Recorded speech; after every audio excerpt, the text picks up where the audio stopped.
Gracias Sergio. Es un gusto nuevamente haber recibido la invitación para venirnos a presentar en este ya 11º seminario.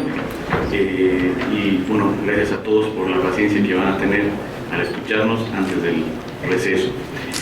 Bueno, vengo acompañado de Fernando, quien va a hacer la pequeña introducción de este proyecto. En realidad el proyecto es el proyecto NOE, que es derivación del proyecto Hormiga para problemas que mitigan en el caso de inundaciones. Antes que nada, gracias a los organizadores y a todos los que han hecho posible este encuentro y a ustedes por su tiempo. Pues empezamos. Agua. Inmutable enseñas perdón. Nadie te puede detener por mucho tiempo. La sabiduría Bruce Lee dice: vacía tu mente, no tengas forma de figura. Como el agua, si pones agua en una taza, se convierte en una taza. Si pones agua en una botella, se convierte en una botella. Si pones en una tetera, se convierte en una tetera. El agua puede fluir o puede golpear. Sé agua, amigo mío. Somos agua. Nuestro cuerpo está compuesto en un 70% por este elemento y nuestro planeta en 3/4. Moriríamos en horas sin ingerirlo. Pero así como el agua puede ser una imprescindible fuente de vida en la naturaleza, puede tener una imparable capacidad destructiva. Al comienzo del seminario tuvimos ya varias presentaciones en las que hablaban del cambio climático. Sin embargo, muchas de las imágenes que todas son recopilaciones las imágenes que están viendo son recopilaciones no solo locales sino a nivel internacional sobre los problemas que vamos a hablar al respecto, que es los problemas que surgen a raíz del cambio climático. Y ahí no hay que, si bien ya Roberto el primer día nos hizo asustar con algunos datos, no está de más recalcar algunas cosas que vale la pena ir detallando, que como por ejemplo en el último siglo la temperatura media del planeta ha aumentado en 0.6 grados centígrados. La tendencia al calentamiento se debe a la creciente cantidad de gases de efecto invernadero emitida por las actividades humanas. Hay los climatólogos que dicen y prevén que esta tendencia además se acelere, aumentando la temperatura media del planeta entre 1.4 y 5.8 grados centígrados de aquí al año 2100. El 30 de noviembre del 2010, y menciono el 2010, que es justamente las imágenes que están viendo, como un año icónico con respecto a los fenómenos climatológicos, que fue el año más cálido en el registro de los últimos 130 años según la NASA. Los datos muestran que en los océanos, así como en la Tierra, la temperatura media se incrementó en y nada más solo 0.65 grados centígrados más que la temperatura media del planeta entre los años 1950 y 1980. El agua escasea ya en muchas regiones del mundo. Casi un quinto de la población mundial no tiene acceso al agua potable limpia. Si las temperaturas mundiales se incrementaran en 2.5 grados centígrados, es probable que entre 2.400 y 3.100 millones de personas más de las que ahora padecen escasez aumenten a este número que no tienen acceso al agua. Las emisiones de dióxido de carbono son responsables de más del 75% de incremento de la concentración del CO2 atmosférico desde la era preindustrial. Y este incremento es observado en los últimos 25 años, que fue por más de 1.000 millones de toneladas en la atmósfera. Se puede esperar que para el año 2030 las concentraciones globales de dióxido de carbono en la atmósfera aumenten en 20%. De acuerdo al informe de Cancún de este año icónico que les menciono del 2010, el 60% de los impactos del cambio climático están relacionados directamente con el agua, tema que estamos ahora tratando. Por lo que las medidas de adaptación deben estar enfocadas a la seguridad hídrica de las ciudades y poblaciones, y esto lo dijo el mismo secretario de Aguas y Obras Públicas del Estado de México. En los océanos, el aumento de la temperatura puede reducir el desarrollo del plancton y perturbar las pautas de crianza y alimentación de los peces. temperaturas globales más altas también harán que aumente la pluviosidad. Sin embargo, a comparación de esto, las precipitaciones no se distribuirán de la misma manera en el planeta e incluso en las mismas regiones. De hecho, está previsto que para algunas zonas tropicales como el Asia meridional y el norte de América Latina reciban menos precipitaciones que antes. También se espera que el clima se haga más variable que en la actualidad, con aumentos de la frecuencia y gravedad de acontecimientos extremos como ciclones, inundaciones, tormentas, granizos y sequías. Hablando del mismo año del 2010, el Centro de Investigaciones sobre Epidemiología de Desastres ha contabilizado 373 desastres naturales en todo el mundo. Imagínense eso en un solo año, es casi una por día. Estos desastres han producido 297.000 víctimas mortales y 208 millones de afectados. El costo que tuvo todos estos desastres ascendió a 110.000 millones de dólares, siendo que los de mayor magnitud de estos hechos fueron, y con mayores pérdidas humanas, fueron el terremoto de Haití y la ola de calor que hubo en Rusia. También hay que destacar la ocurrencia de otros eventos climáticos extremos como la tormenta de Xintia en China, que fue una de las imágenes que más se estuvo repitiendo en el video, también provocadas en el 2010, provocando las fuertes inundaciones en Francia y el temporal invernal que afectó a toda Europa. En Asia hubieron inundaciones en Pakistán que afectaron a 1/5 del territorio del país, en la que se perdió alrededor de 2.000 vidas.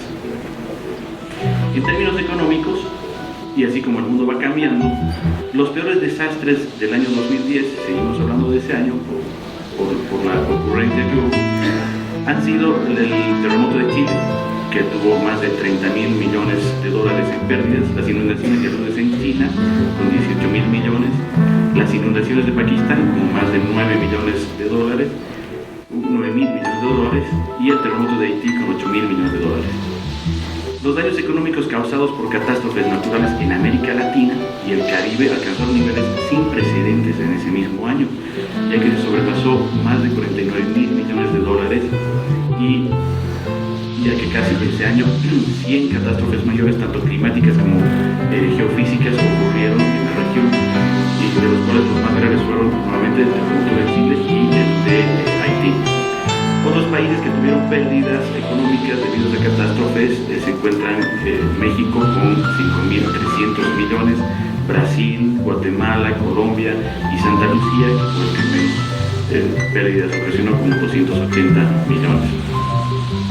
La CEPAL sostiene que hay evidencia científica que confirma que el cambio climático ha incrementado la intensidad de ciclones y las tormentas tropicales, principalmente porque eleva la temperatura atmosférica y la oceánica, y advirtió que si este efecto se agudiza en las próximas décadas, los países de América Latina y el Caribe podrían enfrentar eventos climáticos aún más devastadores, y el impacto socioeconómico de las regiones naturales, de los riesgos naturales, va a continuar siendo muy alto en los próximos años.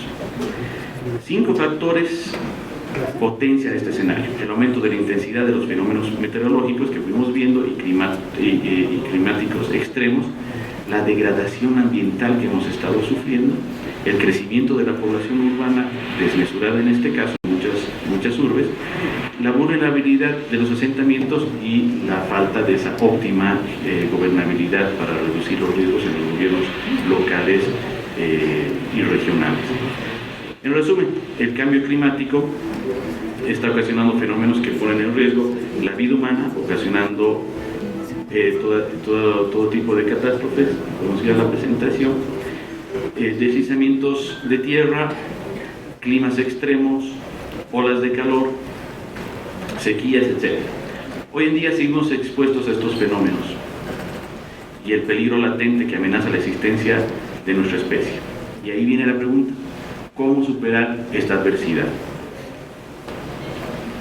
En el caso y hemos estado viendo también desde esta mañana y el día de ayer algunos intentos de arquitectura. ¿Qué estamos haciendo? Haciendo arquitectura, ¿cómo logramos vivir con el agua? la conquistamos, nos flotamos, nos sumergimos, nos anclamos al agua, nos ponemos en movimiento con el agua.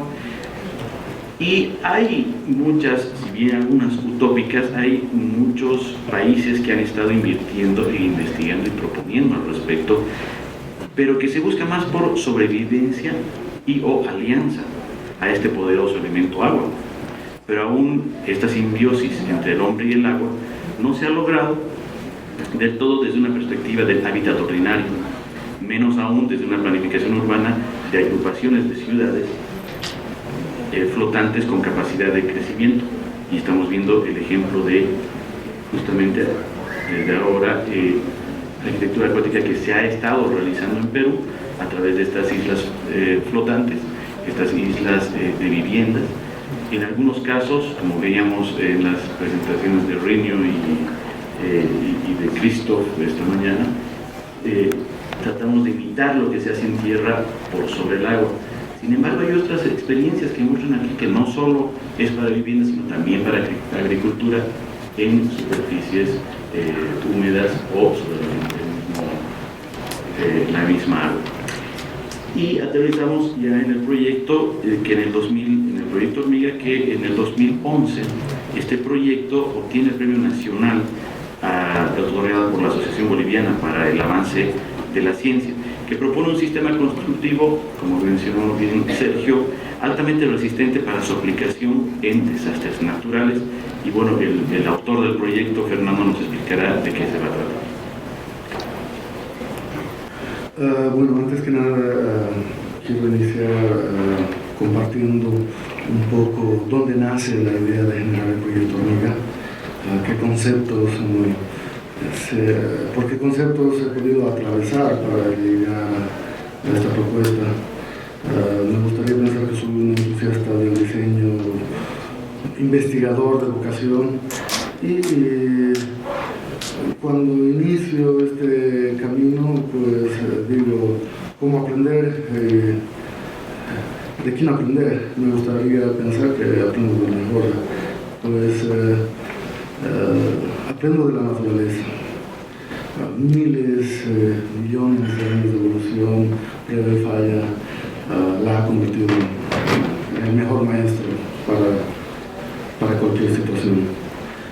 Estos son algunos de los conceptos por los que hemos atravesado iniciando la carrera de arquitectura. Luigi Colani, un diseñador alemán, vivo todavía, un gran hombre, dijo que el hombre, el último ser en poblar este planeta, fue quien inventó la línea recta. Y es verdad, si uno mira alrededor, pues se dará cuenta que no existen líneas rectas puras en la naturaleza. Viendo un poco más allá, vemos a un compatriota vuestro, Javier Sebastián, quien se refiere al hombre encajonado, un hombre condenado a nacer, vivir y morir en una caja. Esto nos lleva a preguntarnos un poco si manejamos como arquitectos un lenguaje natural. Quizá el que más se acercó fue Dalí, un arquitecto, quien afirmaba que el futuro de la arquitectura es blando y peludo. ¿Y a qué lleva eso? Quizá si nosotros nos hacemos la pregunta, ¿cuál es el lenguaje más reclamado por la naturaleza del ser humano? Tal vez podríamos llegar al útero materno, ¿no? Un lugar suave, redondeado, húmedo.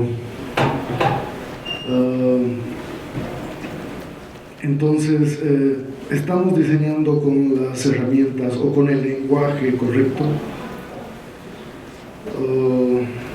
Empezamos a analizar un poco más allá y hacemos una comparativa del lenguaje que inventa el hombre, que es la línea recta, y la curva, que es el lenguaje que utiliza la naturaleza.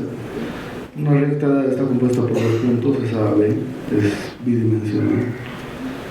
Sin embargo, una curva está compuesta de 3 puntos, y es este tercer punto el que coloca esta curva en el espacio. Entonces, podríamos decir que las curvas son un lenguaje tridimensional en comparación con las rectas, y bueno, en arquitectura seguimos diseñando con rectas. Gracias a la tecnología, hoy en día existen muchos programas, muchas herramientas digitales para poder abordar la curva. Y pues creo que eso va a cambiar todo. Cuando inicié arquitectura, inicié la carrera, elegí el tema de proyecto de grado la biónica, el concepto biónico, cómo aplicar la biónica a la arquitectura, cómo concebir la arquitectura como un elemento vivo, porque la biónica se inspira en elementos vivos para plantearlos de alguna manera física, tecnológica y técnica, ¿no? Hemos llegado al punto en que somos capaces de fabricar corazones artificiales, como lo podemos ver. Es así que en el proyecto de grado presento el MH7, un módulo habitacional para estudiantes que intentaba, si no eso, ver a la arquitectura como un elemento vivo. Una vez acabados mis estudios de arquitectura, decido viajar a Barcelona a tomar este máster en arquitecturas genéticas. Es un área completamente nueva, la aplicación de la genética a la arquitectura. ¿Qué es la genética? La genética es la ciencia que estudia el gen. El gen es este lenguaje que utiliza la naturaleza para heredar las cualidades a nuestros hijos, por un lado, pero por otro lado nos permite evolucionar al entorno en que vivimos, ¿no? Y eso, en cierta forma, también generan diferentes cualidades, como las mismas razas, o qué sé yo, podemos ver en África que la piel es oscura porque resiste mucho más al sol. Podemos ver que en los Alpes la nariz es prominente por el oxígeno, por el flujo de oxígeno que se necesita, o nuestra misma ciudad natal, La Paz, donde exige poco oxígeno, donde tenemos pulmones un tanto más grandes que en el resto. Entonces, no somos perfectos, pero sí somos perfectibles. De alguna manera, la naturaleza encontró un lenguaje evolutivo que nos permite ir cambiando, mutando, siempre en base a nuestro entorno. Una vez en este máster en arquitectura genética, yo pensaba que el conocimiento nos daba, así nos decían, arquitectura genética es esto, pero nos resulta que nosotros teníamos que dar nuestra propia versión de cómo podría aplicarse la genética a la arquitectura. Es así como he decidido involucrarme en el área de automoción. Hoy en día la industria automotriz ha llegado a crecer y a evolucionar tanto que si nosotros cortáramos un vehículo por la mitad, veríamos cómo se desangra y se le caen las tripas, ¿no? Son indudablemente organismos de vida artificial, solo les falta alma.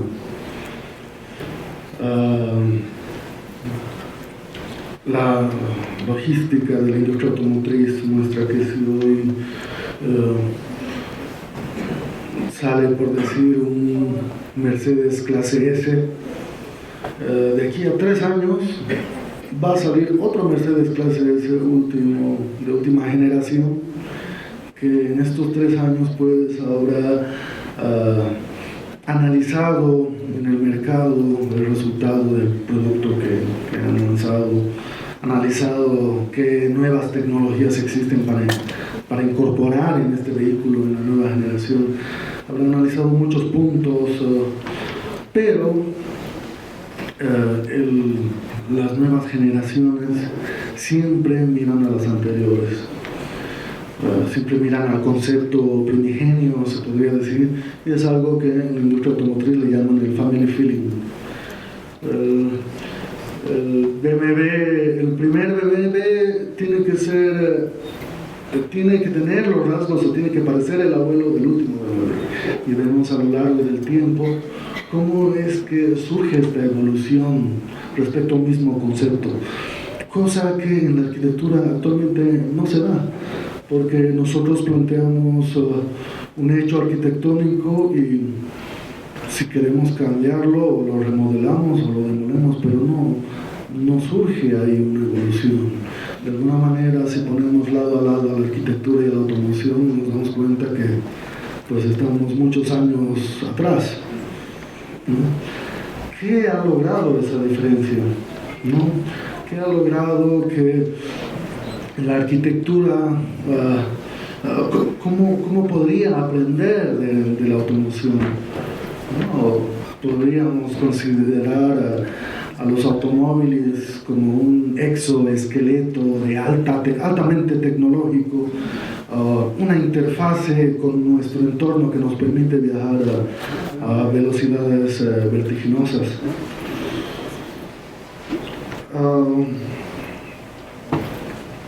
Luego, en este camino, en esta búsqueda del diseño natural, de cómo diseña la naturaleza, empezamos a ver diferentes características o manifestaciones como modularidad, el hexagonal. Hablaba en la primera charla Roberto justamente sobre los lenguajes del agua, cómo el agua es capaz de asimilar cierto tipo de información o puede ser afectada de alguna manera energéticamente para llegar a hacer composiciones armónicas como las que se encuentran en reservas, en flujos naturales.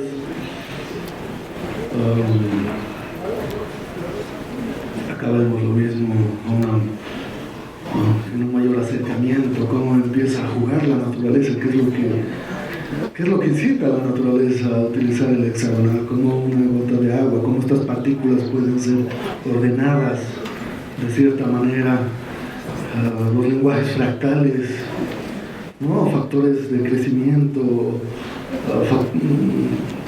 programaciones, la frecuencia Fibonacci, cómo se ve en la naturaleza. Existe mucha matemática formal a ser analizada en la naturaleza y pues hemos podido ir aprendiendo paso a paso de diferentes manifestaciones que tiene este gran maestro.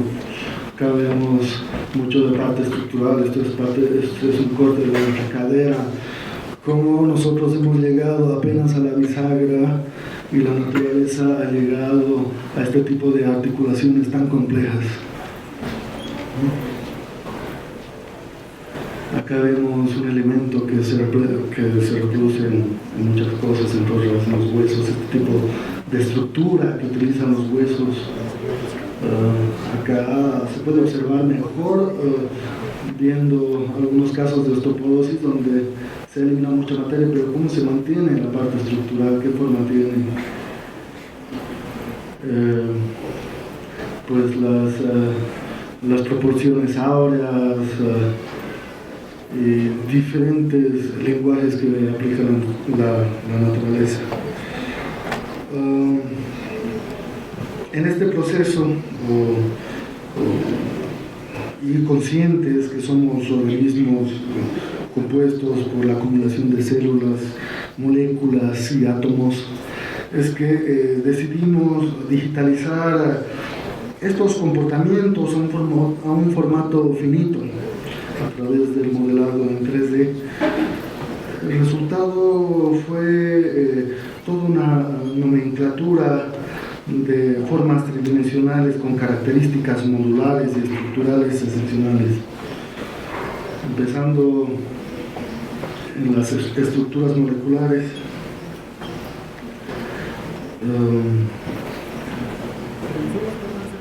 Es que al final llegamos a toda esta nomenclatura que posteriormente diferenciaríamos por formatos y escalas, que da sin duda todo un potencial formal el hecho de, a partir de una sola pieza, la repetición de una sola pieza, poder llegar a generar un tejido tridimensional. Pero ¿cómo aplicamos toda esta información para la investigación? Es así que llevamos estos formatos a una escala humana con la idea justamente de generar un sistema constructivo modular. Sus connotaciones y de dónde viene, pues nos dicen que es ya comprobado, pues más, es un sistema constructivo altamente resistente, y su semejanza es la que al final termina dando el nombre al proyecto. Su semejanza a este hábitat generado por uno de los más antiguos supervivientes en este planeta, y es el proyecto Hormiga.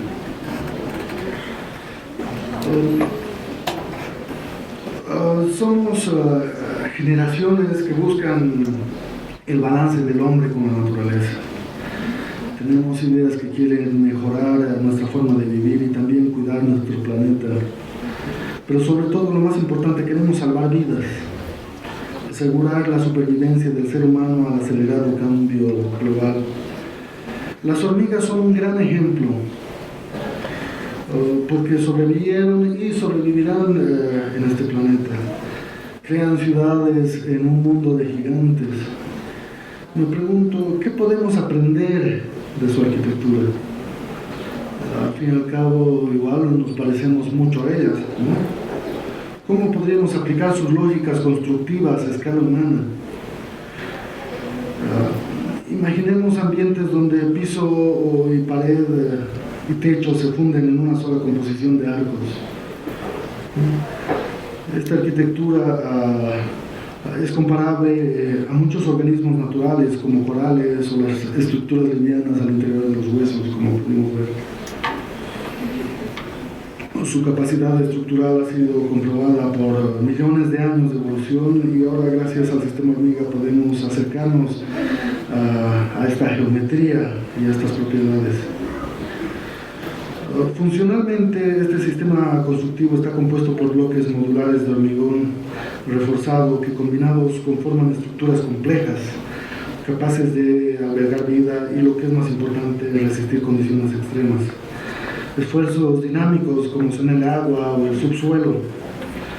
Esto es posible a través de lo que denominamos estructuras encapsuladas, burbujas pétreas que sin duda darán un nuevo rostro a la arquitectura. Una vez que generamos este sistema y empezamos a hacer pruebas virtuales de qué alcances o qué aplicaciones podría tener, sale el hecho de poder conquistar los 4 elementos, ¿no? La tierra, en lo que es el subsuelo, todo lo que es el manejo del subsuelo, incursionando por primera vez en el subsuelo, quizá creciendo un poco como los hormigueros que empiezan a cavar hacia abajo y todo el material residual empieza, termina siendo montañas artificiales, pero donde puede crecer vegetación en este caso.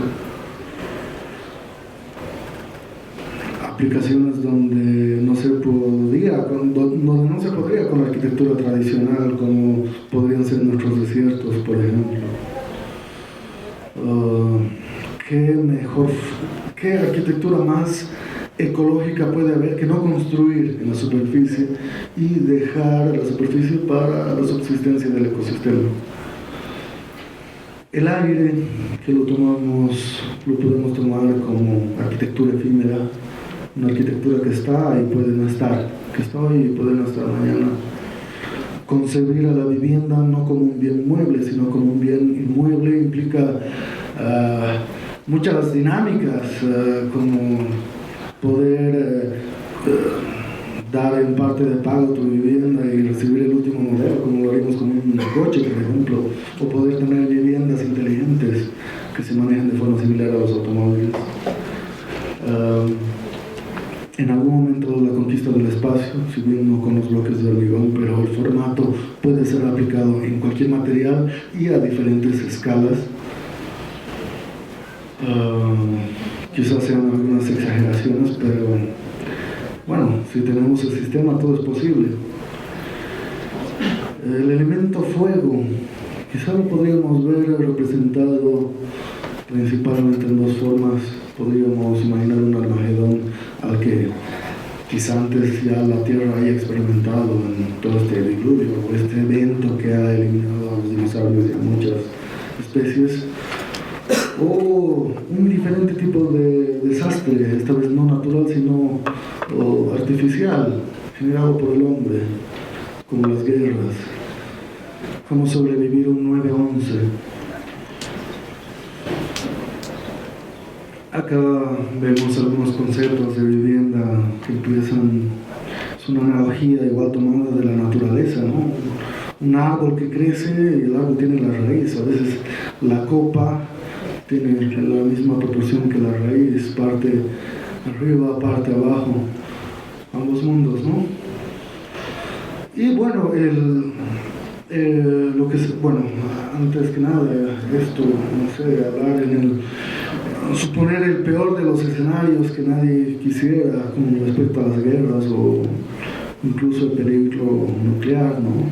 El hecho de tener un sistema que es modular nos permite hacer diferente tratamiento de las piezas, diferentes recubrimientos, como plomo o como en caso de minas para resistir a las aguas ácidas, por ejemplo, igual se permite dar diferentes tipos de tratamiento para considerar sobre todo la vivienda el lugar más seguro en el caso de un desastre, cualquier tipo de desastre.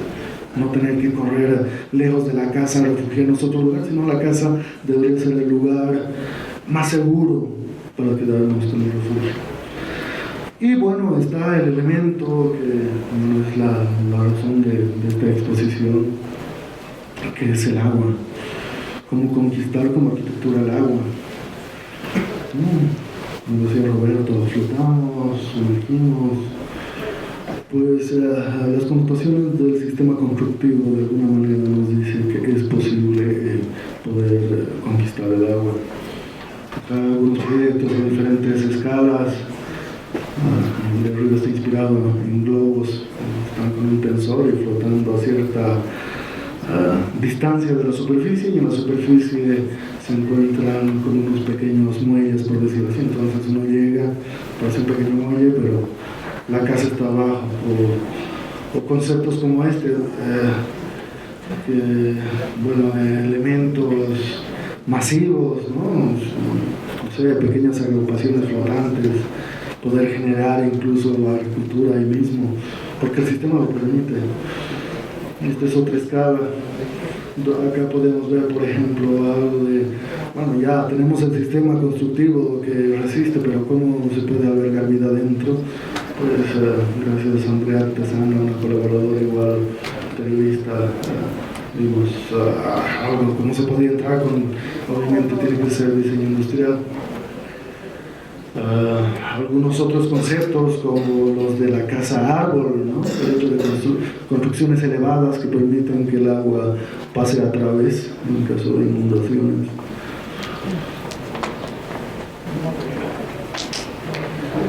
Cómo podemos generar cómo, sobre todo en esta búsqueda de equilibrio hombre-naturaleza, cómo podemos seguir construyendo sin llegar a ser la sarna de este planeta, ¿no? Porque actualmente estamos acostumbrados a hacer arquitectura cementando todo por encima de todo tipo de vida. ¿Cómo podemos lograr un equilibrio que al final va a ser bueno para nosotros?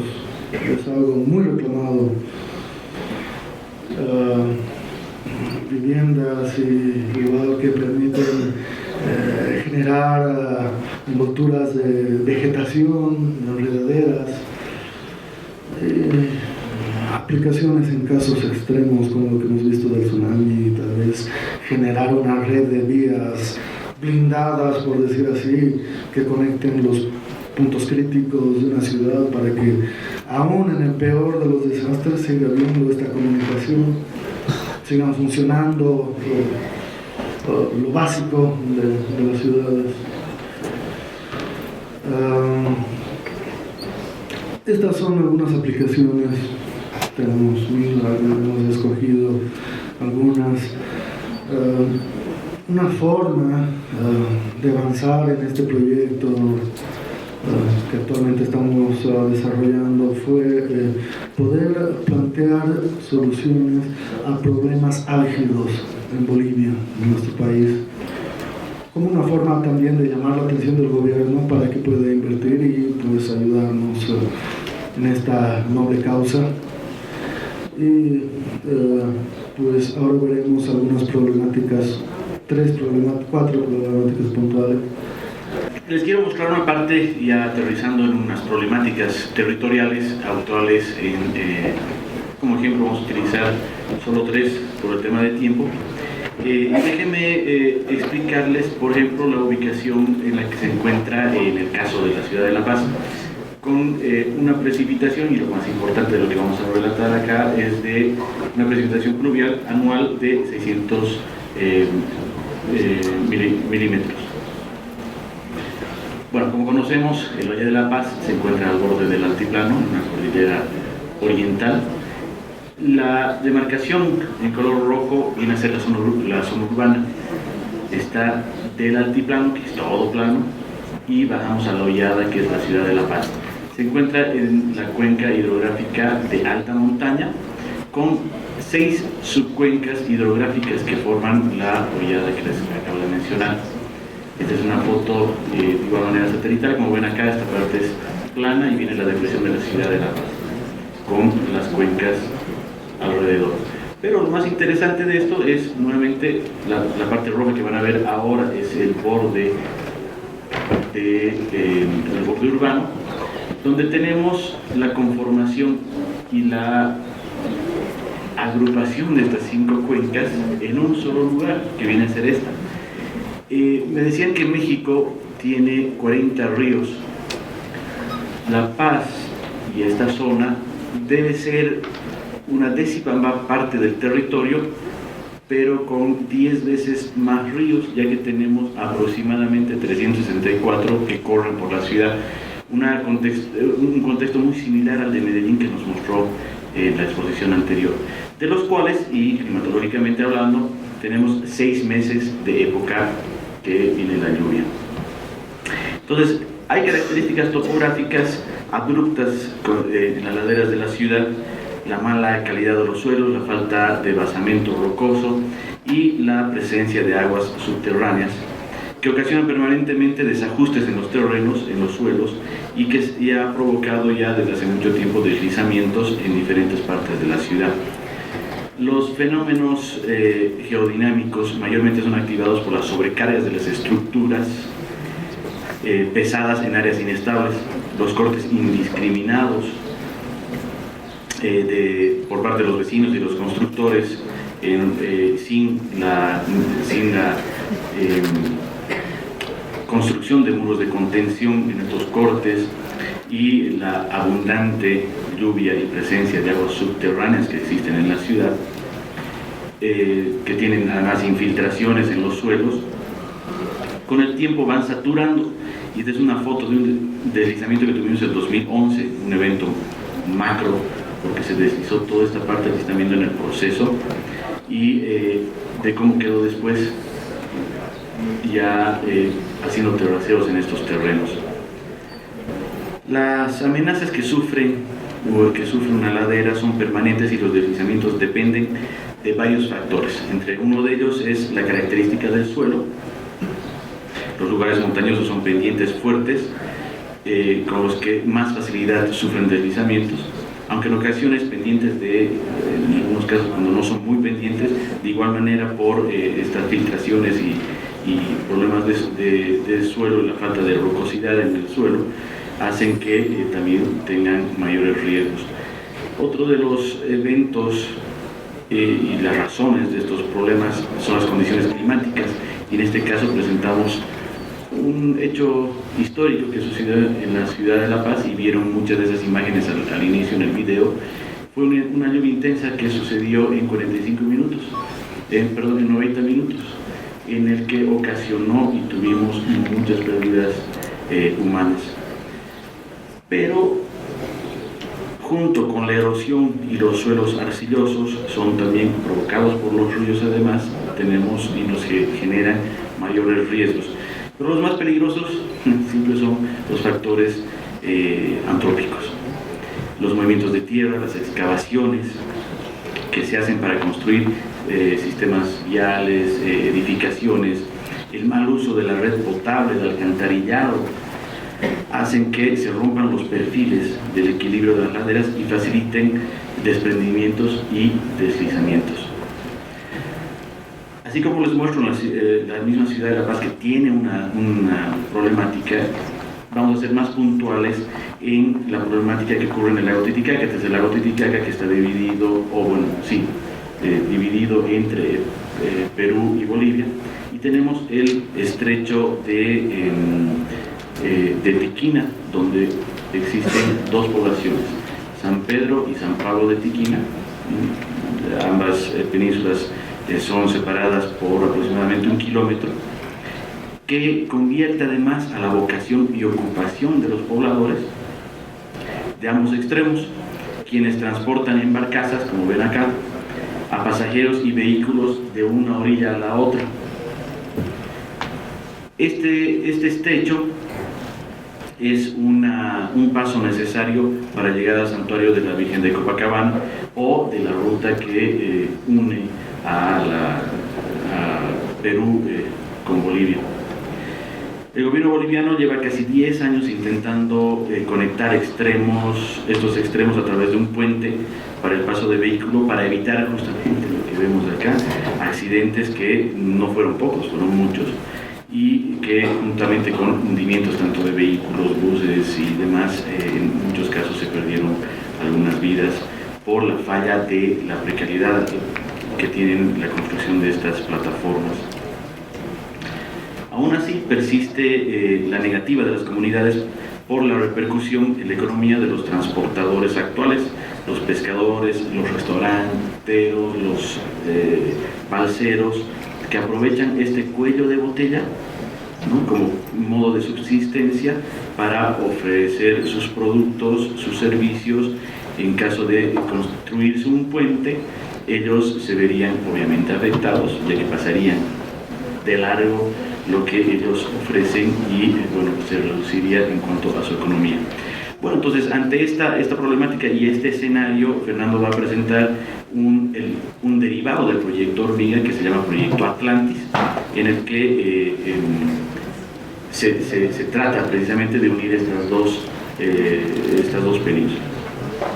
Bueno, justamente como comenta Roberto, la problemática es clara, ¿no? Si se hace un puente, la gente lo frenaría. En caso de la construcción de un puente, la gente no frenaría y esa comunidad se quedaría pues sin los ingresos que tiene actualmente, ¿no?, que es el sustento actual de las mismas comunidades. Pues a eso la idea que propusimos fue generar un hito iconográfico en el lago, tomando en cuenta un poco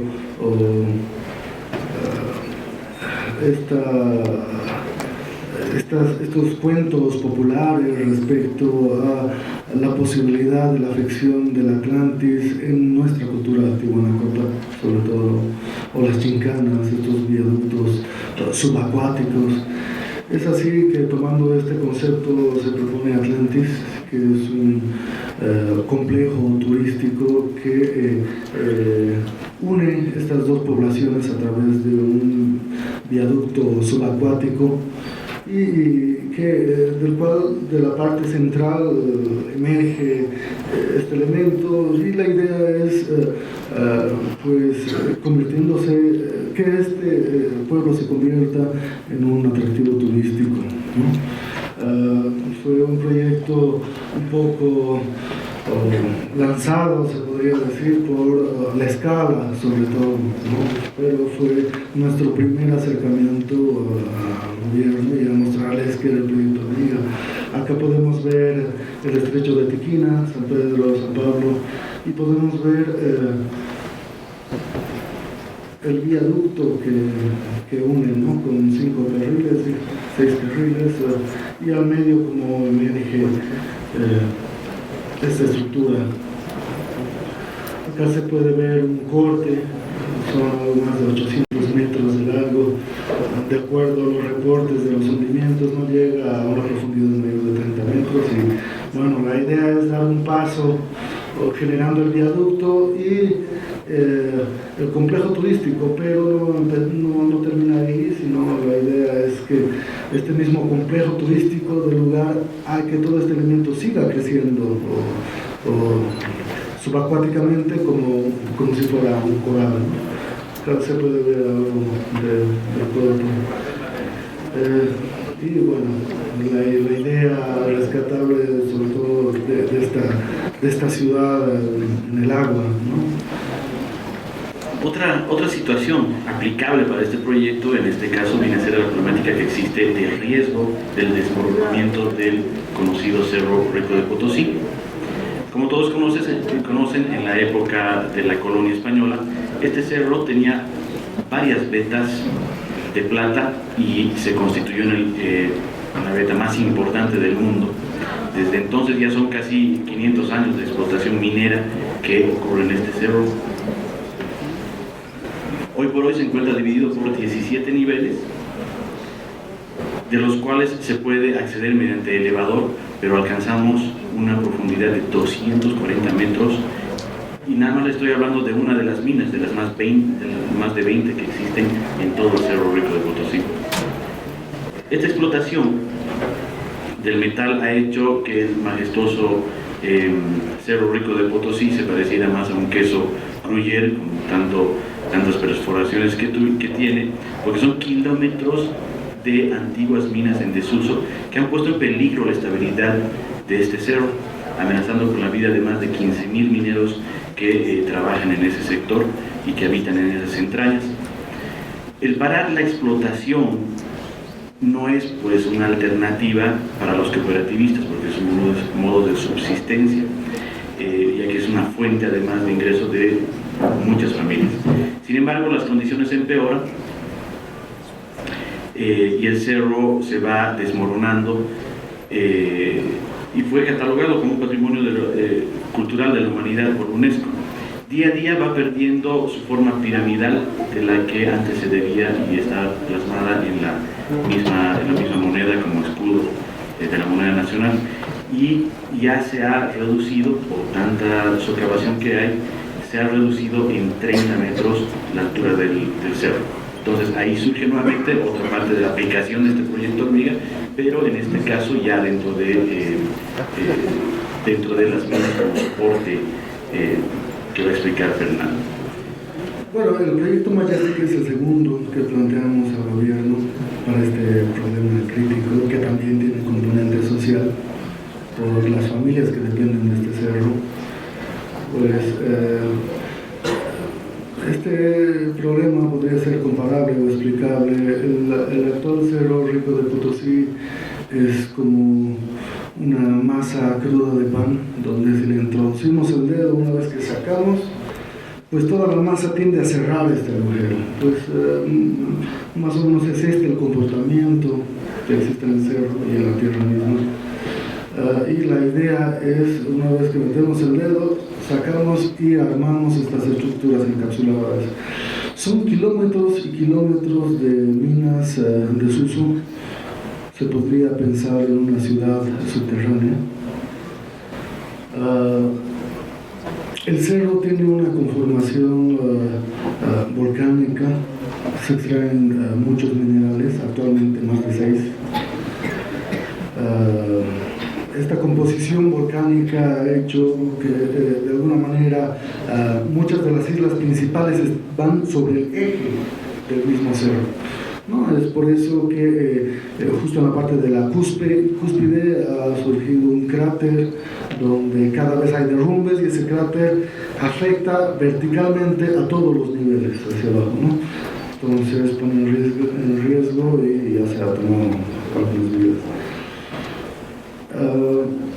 La idea es aplicar el sistema constructivo a todas las minas en desuso, logrando así estabilizar el cerro, pero no solo eso, porque el sistema nos permite generar una nueva utilidad para estos espacios. Podríamos pensar en enfocar, por ejemplo, al turismo, podríamos hacer hoteles, podríamos hacer hasta teatros dentro del mismo cerro. Hay espacios llamados saloneos que fácilmente tienen 50 por 60 por 40 de alto, por decir, dentro del mismo cerro. Entonces existe mucho potencial en estos espacios y es esto lo que le da también un componente sostenible al proyecto, porque no solo se estabiliza el cerro, sino que esto se puede autofinanciar de alguna manera con el turismo y es más, se puede dotar a los actuales procedimientos de extracción del mineral con una nueva técnica mucho más segura que asegure la calidad y optimice lo que es la extracción, ¿no? Este cerro todavía la mayor parte de cantidad de material pues sigue adentro y más profundo y eso no va a parar.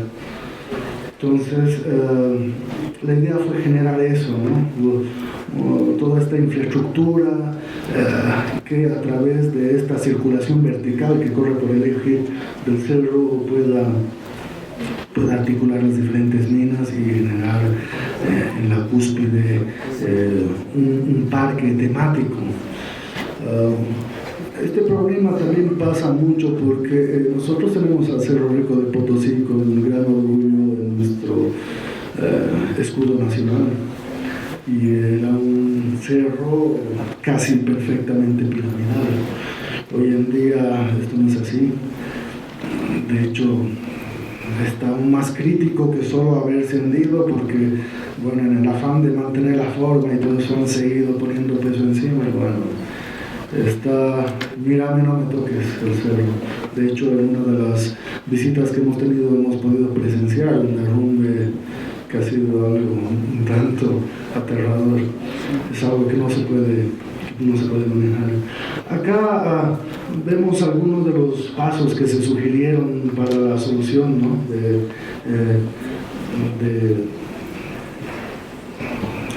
De este caso, una estabilización primera, inicialmente la limpieza, bueno, algunos puntos que son completamente contrarios a la logística que se está manejando ahora. El escaneo de las minas internas, la aplicación del sistema, cómo se puede aplicar el sistema a medida que se va avanzando, cómo poder llenar en grandes espacios como los huesos, ¿no? Con esta estructura porosa, interna, eficiente, ¿no? Acá vemos algo un poco del sistema, cómo se anclan las piezas, esto.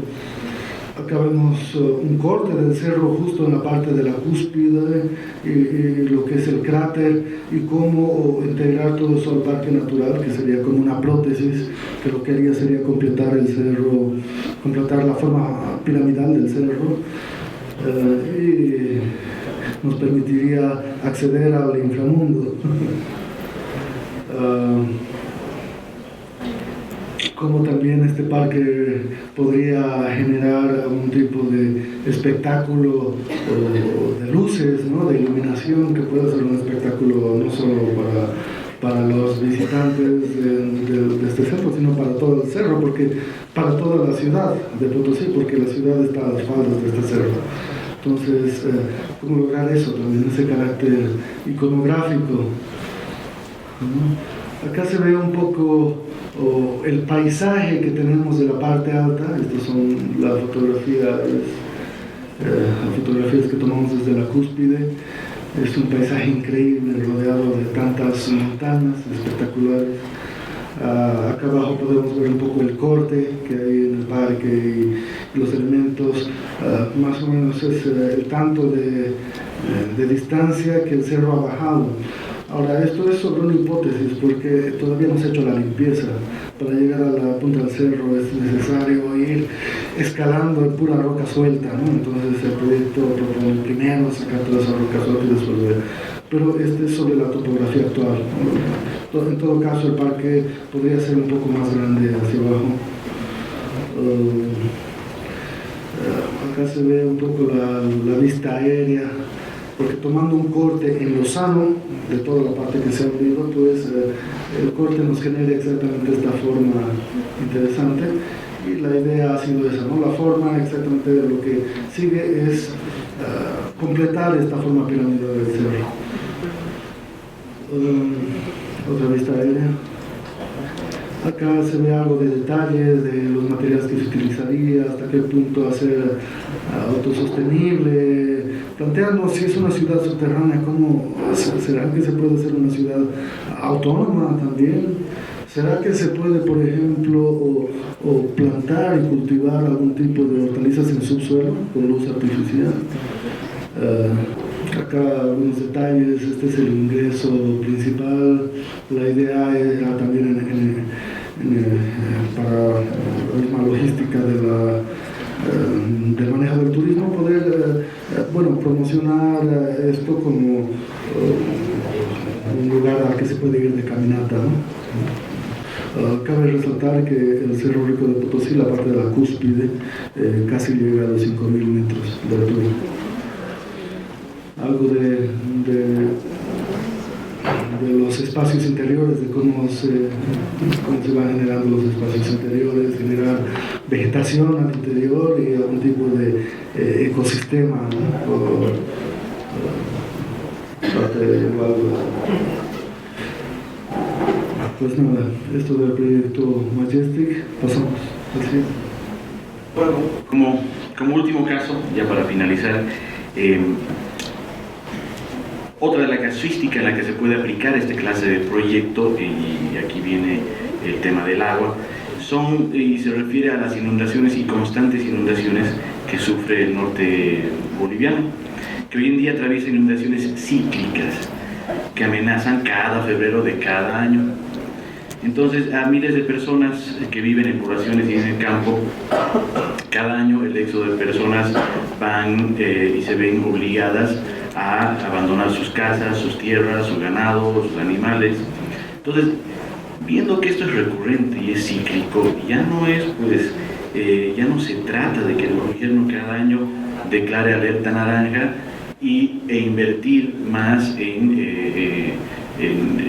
no en mitigar, sino en las ayudas posteriores de estas inundaciones, sino tratar de hacer algo al respecto y tener alguna alternativa, que en este caso viene a ser una solución más duradera, tratar de alcanzar una arquitectura que permita la supervivencia en condiciones extremas, de la cual explicará ya muy rápidamente Fernando, que ahí terminamos la presentación.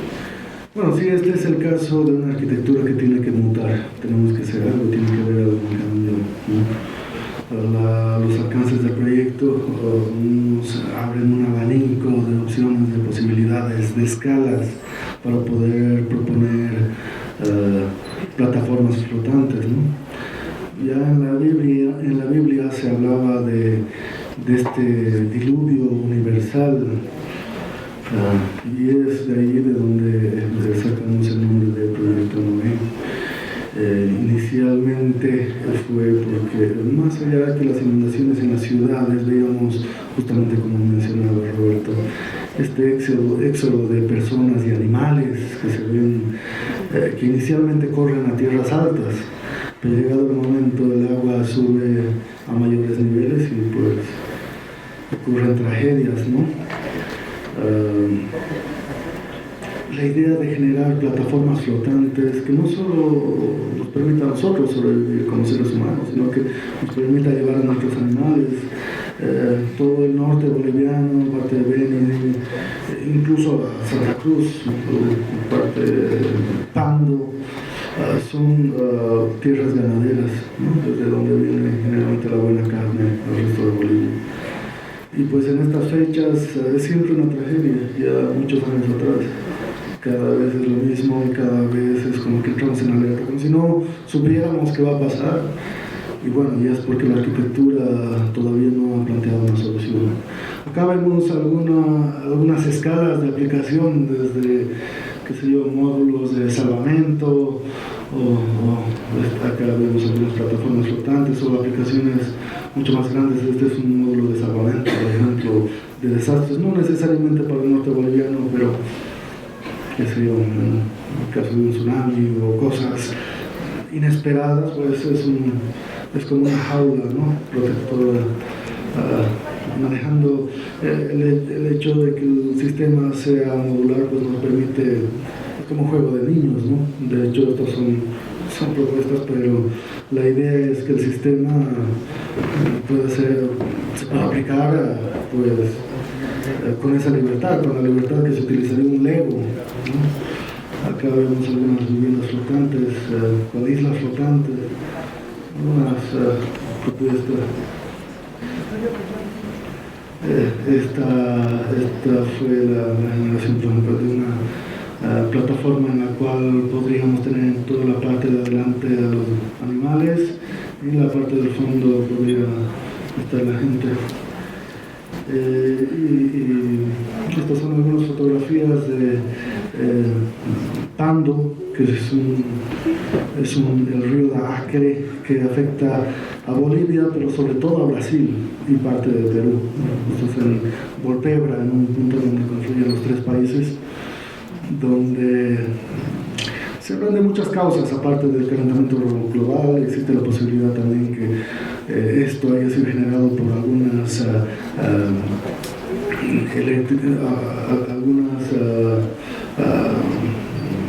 represas que fueron generadas antes de que llegue esta población por parte de Brasil. Bueno, en fin, el resultado es que en estos años el nivel del agua llega a subir más de los 16 metros. En algunos casos ha llegado casi hasta la plaza, cosas que se quedan totalmente bajo el agua. Esto se desborda y pues es lamentable, hasta ahora no hay solución. Y bueno, con el proyecto Hormiga pensamos que una posible alternativa podría ser generar estas plataformas flotantes, sobre todo para esta gente que habita lejos de las áreas urbanas. Quiero despedirme y agradecerles antes que nada por su tiempo y despedirme con las palabras de este gran sabio, arquitecto, mentor, Antonio Gaudí, palabras que me han acompañado durante todas estas investigaciones y me acompañan a lo largo de mi vida. El hombre no crea, el hombre descubre. Gracias.